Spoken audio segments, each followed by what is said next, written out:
২৪ March শুধু একটা তারিখ নয়, একটা গল্পের দিন, একটা লড়াইয়ের দিন, একটা স্বপ্ন পূরণের দিন। কারণ আজ জন্মেছিলেন সাকিব আল হাসান, যার নাম শুনলেই বুকটা একটু গর্বে ভরে ওঠে, চোখে ভেসে ওঠে লাল সবুজের অসংখ্য জয়ের ছবি।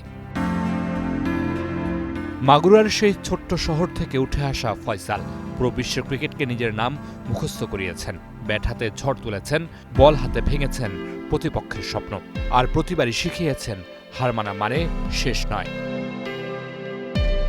হয়তো কখনো সমালোচনা এসেছে, হয়তো কখনো বিতর্ক ছুঁয়ে গেছে, তবুও থেমে যাননি। রাজনীতির বেড়াজালে দেশে ফিরতে না পারা সাকিব এখনও স্বপ্ন দেখেন লাল সবুজ জার্সিতে অন্তত আরও একটা ম্যাচ খেলার। অনেকের কাছে সাকিব শুধু একজন ক্রিকেটার নন, তিনি এক অনুভূতি, তিনি এক প্রেরণা, তিনি কোটি মানুষের বিশ্বাস। রেকর্ড সে তো গড়া হয় ভাঙার জন্য। সে রেকর্ড ভাঙাটাকে একটা সময় শিল্পের পর্যায়ে নিয়ে গিয়েছিলেন সাকিব আল হাসান। এক সময় তার নামটাই যে হয়ে দাঁড়িয়েছিল রেকর্ড আল হাসান। ডোমিনিকা, কাশ্মীর কিংবা বিশ্বের ক্রিকেট পরিচিত যে কোনো দেশেই যান না কেন, আপনাকে নামটা শুনতেই হবে। এমন অনেক জায়গা আছে যেখানে বাংলাদেশের নামটাই হয়ে আছে সাকিব আল হাসান। সাকিব হয়তো ফিরবেন, হয়তো ফিরবেন না, সেসব রাজনীতির কথা না হয় দূরেই থাক।